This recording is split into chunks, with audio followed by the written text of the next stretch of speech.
Before we begin, ask yourself this. What would you do if, in the middle of nowhere, something started mimicking your voice from the woods? If you're into true horror stories from the wild, subscribe to Nightmare and Fear now. We're getting closer to 1,000 brave souls. Be one of them before it finds you first. Now, let me tell you what happened to me and why I'll never camp alone again. I've always loved camping alone. The silence, the escape, the detachment from everything digital. Red Pine Trail was never meant to be my destination. I just found it by accident. No signs, no maps. Just a narrow path veering off the highway and a rusted old sign nailed to a leaning pine. Red Pine closed. Perfect, I thought. No tourists. The trail led into thick, quiet woods. Pines stretched upward like black spears, the floor below blanketed in red needles. I set up camp a bit off the trail, near a dry creek. No signal. No sounds. Just nature and me. Or so I thought. That night, around 2 a.m., I heard whispering. Not loud, more like something brushing against my tent. I sat up, flashlight in hand. Nothing. No animals, no wind. Just silence. But then came the voice. Come out. I see you in there. It was my voice. But warped. Hollow.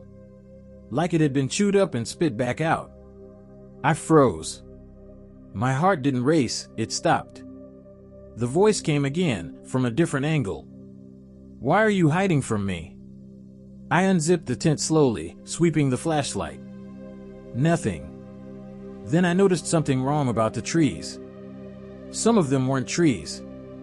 They were tall, thin, hollow figures, standing so still, they blended in perfectly, until they moved.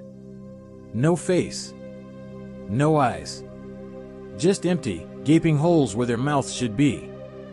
And they whispered in unison. We were never alone here. You spoke first, now you belong to us. One of them began mimicking my breathing, exactly in rhythm. Another repeated every word I muttered under my breath. When I backed away, my boot cracked a twig, and they all jerked toward the sound, as if it echoed through their bodies. I ran.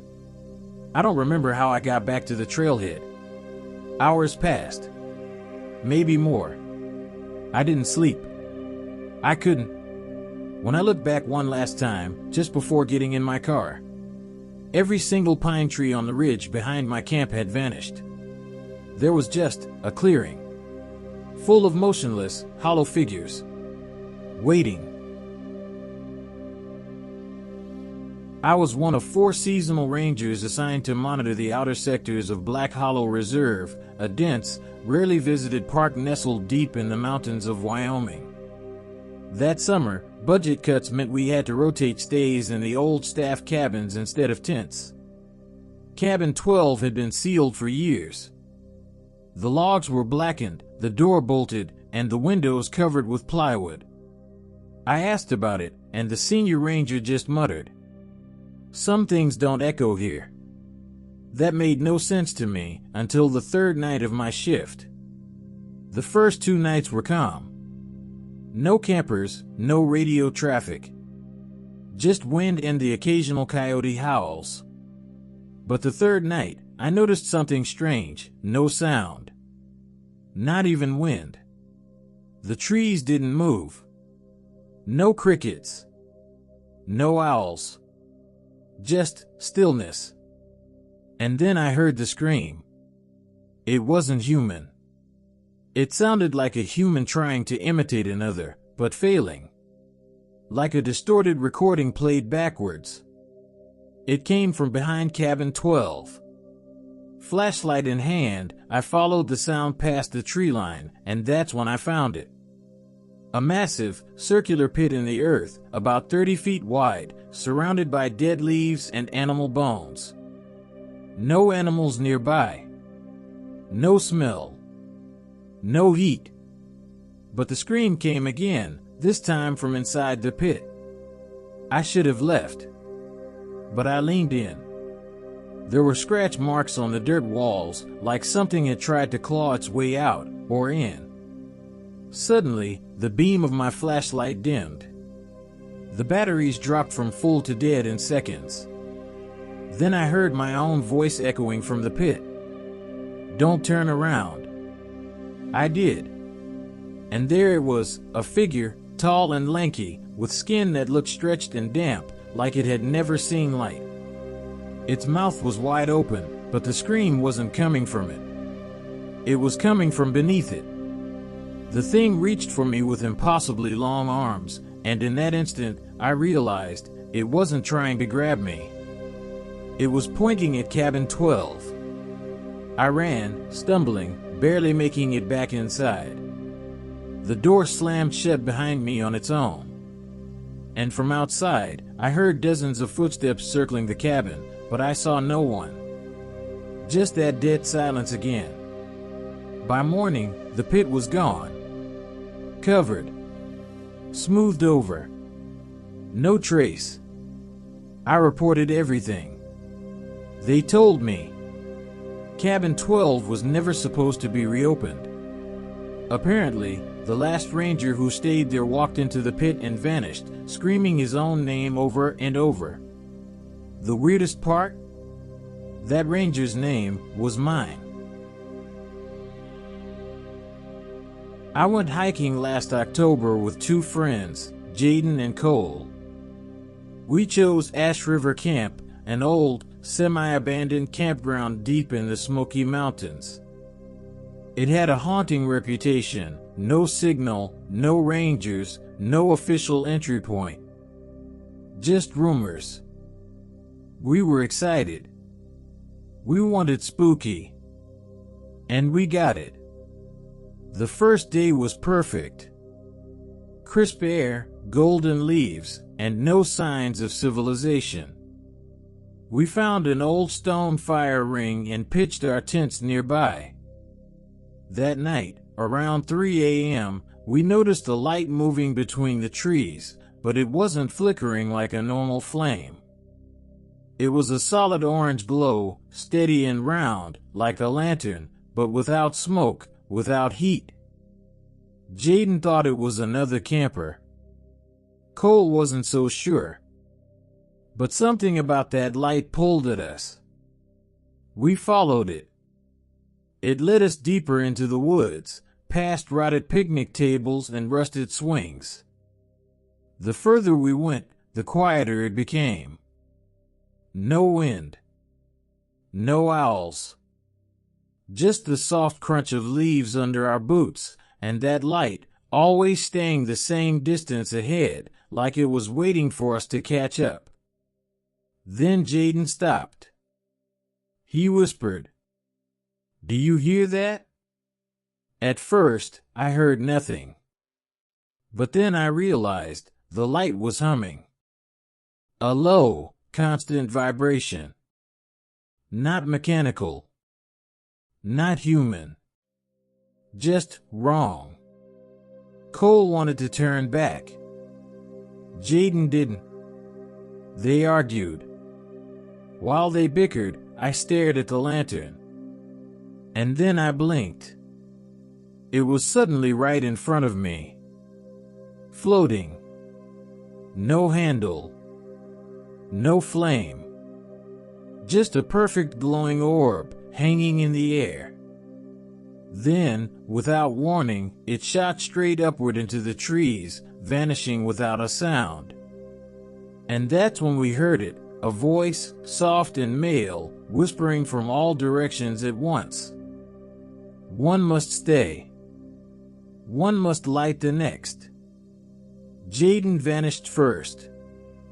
We turned around, and he was just gone. No sounds. No signs of struggle. Just vanished. Cole and I ran, following the trail blindly. Every 50 feet, that lantern would reappear, hovering silently, always blocking our way, always watching. When we finally got back to camp at dawn, Jaden's tent was zipped shut. But inside was the lantern. and it was lit, though still no flame. There was a note carved into the canvas wall. It burns where fire is forbidden. Light it and you're marked. We reported the incident. No one believed us. A week later, Cole went missing during a solo hike. His GPS tracker stopped working near Ash River. And now, every night, I dream of the lantern hovering outside my window, humming softly. I haven't gone back to the woods since. But sometimes, when it's quiet enough, I still hear the whisper. One must stay. One must light the next. Last summer, I decided to solo camp across 5 national parks. I wasn't a beginner. I'd done this dozens of times. But on my 3rd stop, something happened that I've never been able to explain. It was Deep Pine Reserve, a secluded forest with no cell coverage and only 3 official campsites. When I arrived, the ranger station was abandoned, but there was a sign and board outside with handwritten notes from campers. The last message scribbled in red ink read, "Do not sleep outside." They see it as an invitation. I thought it was a joke. Some creepy prank. The first night was uneventful. I pitched my tent under a low canopy and slept fine.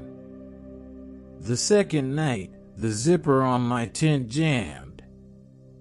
It was sweltering hot, and after fighting it for 20 minutes, I gave up. I rolled out my sleeping bag by the fire pit and slept under the stars. At 2:13 a.m., I woke up to a light tapping sound. It wasn't wind. It wasn't animals. It was fingers. Thin, deliberate fingers, tapping the side of my cooler. When I turned, I saw nothing. Not even footprints. Then I noticed something else. The fire pit was relit. But I hadn't touched it. And there was no wood in it. Just bright, white flames, silent flames, like someone had turned the sound off. That's when I heard the breathing. It wasn't mine. It came from directly above me. I looked up, and there, crouched in the tree above, was a figure. Not an animal. Not a person. Something in between. Skin too tight, limbs too long. Its face stretched into a constant, blank smile, as if it didn't know what expressions were supposed to look like. When I moved, it moved with me, mirrored me, like a glitch in reality. Then it whispered, "You're outside. We saw you." I ran, grabbed my boots and flashlight and sprinted into the woods. But every few seconds, my light would flicker, and each time it did, they were closer. There wasn't just one. There were 3. All silent. All watching. At one point, I looked behind me and saw them standing shoulder to shoulder at the edge of the tree line, not chasing, just waiting. I got lucky. Found an old ranger cabin deep in the woods, half rotted, but still had a roof. As soon as I stepped inside, the whispering stopped. I spent the entire night in the corner, flashlight in hand, listening. Nothing came to the windows. Nothing touched the door. But just before dawn, I heard that same voice again, faint, distant. You were outside once. We remember. I never camp without a roof now. Tent, van, hammock, tarp, doesn't matter. Because I know the rule now. They only come when you sleep outside. Last month, I went on a solo hike up Raven's Peak, a quiet trail tucked between two remote ridgelines.